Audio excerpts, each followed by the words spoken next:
They found Sumail. XZ, there goes the BKB, already Mines goes off, bye-bye Tusk. The ultimate gets laid out, Shiki actually drops a little bit low, but they're just going to kite around Sumail. Universe is coming in from the side, pops a Shivas. BKB is run out from the Dragon Knight, now he's going to be susceptible to all that burst damage. There goes the Sonic Wave, able to finish him off. Sumail does die in the end, but CDEC have lost 3, and Aggressive now fighting for his life. Does manage to get Universe. The rest of Evil Geniuses, are they going to pursue for more? Looks like they get Q quite easily. Aggressive, yeah, they recover the gem, actually. AUI quickly snags that one. That's a huge win for them. Just the team fight, the trade-off alone, well worth it for EG, but, of course, taking the gem away from the enemy team is all the more valuable when you're playing techies. That was so huge. AUI had mines there that instantly got the Dragon Knight to half HP, which just killed the fight for CTech. Once that techie's got the Dragon Knight so low, he pops his BKB, but still, he is at about 900 HP, and EG can definitely kill that, especially with the level 3 Sonic Wave.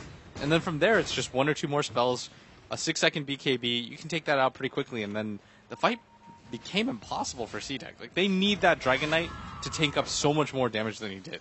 And that's the issue with their lineup, is that they're a little bit too over-reliant on their cores. Whereas on EG side, you saw Sumail get blown up almost instantly. Like, he pops his BKB, he died, and they still won the fight pretty dominantly. It's so annoying playing against the techies. Like, that Dragon Knight must have just been like, oh, that's rough. All right, stacking up some Ancients. If this does, I mean, it's a techies game. It's naturally going to push late. Where do we go? What's the idea behind each team's late game? For C-Deck, you just want your Dragon Knight to get more farmed. Like, getting an Assault Cuirass so you can deal with more of the mines. Oh dear, Universe coming in is going to help out PPD. They still have the Snowball to be able to stop PPD's TP out, and Universe may still be caught as well. He actually burrow strikes. They got the gem back. They know he's there. Yep, they can see him. They just can't quite reach him because they're melee heroes. Aggressive to the rescue, though. Lays out the call down. Burrow strike up in 1 second. Universe gets a little bit more distance. Now hit by the homing missile. Big Daddy Sumail, though, is coming through. The Snowball goes out. He's really trying to commit for this kill on Universe, but Universe, oh, he got over the trees, but it's still not enough. The Ice Shards managed to get him. Now Sumail chased away by Aggressive. Fear is here as well, but he's got a haste rune. Now pops BKB. Fear's actually quite low. They go for the side. The Ice play almost blowing up Aggressive by themselves, but no, he's getting healed up by the rip. Gardner makes a big play, and Aggressive makes the turn. Gardner even lives with just a sliver of HP, and C-Deck, they found yet another fight. It started off with a weird pickoff that EG tried to contest, but it's still a fight C-Deck win. They'll take anything they can. And that's the butterfly going to work right there. Sumail missed 2 or 3 hits. It just made it too hard for them to fight. Aggressive was just able to kite around that entire fight. He's got 5,200 gold now, easily leading the net worth chart. And Sumail's built so many items that just don't help him battle anymore. Like, you've got the Blink Dagger, you've got a Yule Scepter. Aggressive doesn't have any items like that. He's built for the late game. He's got a Butterfly, a Helm of Dama, BKB. He can get rid of the drums to get just a major item now, and nobody on EG can really match that item progression anymore. This should mean an MKB for him. There's no way that he doesn't buy one at this point, especially considering that the Shadow Fiend has a Butterfly of his own, and nobody from EG is going to be able to build a Butterfly for quite some time. Like, you could maybe see Fear getting one, but... You mean an MKB? Yeah, an MKB. You might see Fear get an Assault, right, or an MKB. Like, he's actually got a pretty tough decision to make because his team needs more armor, and it helps you fight physical damage. And it's just a good item against the Dragon Knight, but he also needs to get the MKB to be able to deal physical damage to the Gyrocopter, who's really tanky right now. Yeah, Sigil once again allowing an easy road shot, it seems, for C-Deck. They're not going to be interrupted by Evil Geniuses. This is just such a back-and-forth game right now, as both teams just continue to trade 3 heroes for 3 heroes over and over again, and, I mean, you're just seeing whoever takes the slightly better fight comes out on top. It's a numbers game right now. AUI's now got the Bloodstone. Kinking this guy is impossible. It's not the Suicide Squad attack, it's the Bloodstone So many suicide. mines in a row. It's like he's playing a broodmother of mines.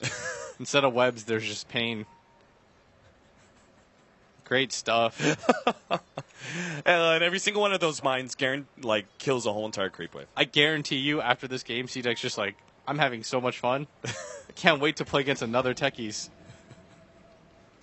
Nah, I mean, just the split push factor alone. If they never come up and clear through this, the top lane is perma pushed at this point. Oh, they're actually going to find AUI. They'd be so happy with that. XZ, he's going to have to time this one quite well. Oh, no, there goes the stasis ward. They still managed to stun up some of these heroes, and he does get off this. All right, that's the hate. That was like the quad ultimate. They're really not satisfied with just killing him. They have to lay it in, and I don't blame them. As they didn't even manage to force like that. The disruptor pops the silence there just to hope that they can force at least the Bloodstone suicide, but they don't even get that. They got one or the other. And AUI, he's already alive right now. That's the absurdity. Always up, always ready to go. Nah, it's a funny hero. Like, I don't even mind it in the game. It just it changes everything. Like it's not, you don't play normal Dota against the techies. And I know I'm joking a lot and saying CDEC can't be having fun playing against us, and they probably aren't. But I mean, it's still part of the game. Universe pushing out that bottom lane. We saw AUI. The top lane, like, yeah, they pushed it out, but it's just because of the mines factors. The lane is still going to be keeping in the CDEC side of the map constantly. So EG have pretty free reign to farm up their jungle and try and make some sort of economic recovery to catch back up to that gyrocopter. Sumail's honestly not that far behind Aggressive anymore. No, I just think the problem is that he's got a lot of items that don't help him deal damage. Yeah. The Yule Scepter is a really temporary measure right now. He wasn't able to use it for that combination where you just instantly blow somebody up. Yeah. So now it's just not paying off anymore. And meanwhile, everybody from CDEC just built for the late game. Like, Shiki doesn't have, aside from the Blink Dagger, he's got an AC, a BKB, an SNY. Your Gyrocopter just does a ton of damage. He has probably the best two items that you want on a Gyrocopter late game. MKB, AUI? Butterfly. He's not going to lay out the minefield sign. I'm a little bit just surprised. Going for the trade here. Especially since they're giving so much time to both top and bottom. Fear and Sumail are going for those pushes. Shiki does come back. They also have to deal with the bottom lane. I'm pretty sure they just got no damage on those Raxes at all. Yeah, this is going to allow EG more time to reset and just buy themselves time. And this is really good for them because they don't want to fight into an Aegis Gyrocopter. They want CDEC to get antsy and waste it if they can. They're just trying to get that. Yeah, that was a great read by AUI. I really thought like he would just put the minefield sign down and just like, haha, now you can't push up the middle lane at all, and then you have to go back and defend. But he saw like his allies were already putting enough pressure on bottom and top lane that they had to defend anyway. So he still keeps that cooldown intact, which is pretty important. It's essentially a 3-minute delay to any push that you laid out. Yeah, wherever you decide to place it, you have to be sure. Yeah. That's where the fight's going to happen, because CDEC can just go for the bottom lane. Oh, Fear gets glimpsed back. He pops the BKB.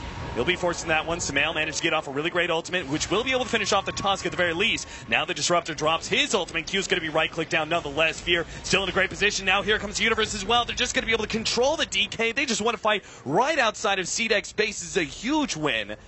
And they're going to be able to go uphill, attempting to force buybacks, but there are none. Oh, actually, the Dragon Knight doesn't have a buyback because he fully completed that AC. Tusk just got a Blink Dagger, and I mean, they definitely didn't see Universe coming in from that backside as the Dragon Knight uses all of his BKB timer, and Universe with another clutch ultimate. This guy's just insane. Aggressive, just trying to stall, essentially, but it's so hard. You've got these big right clickers. They're just going back and forth between the two lanes, not even taking too much of a threat. Aggressive's now going to be the target.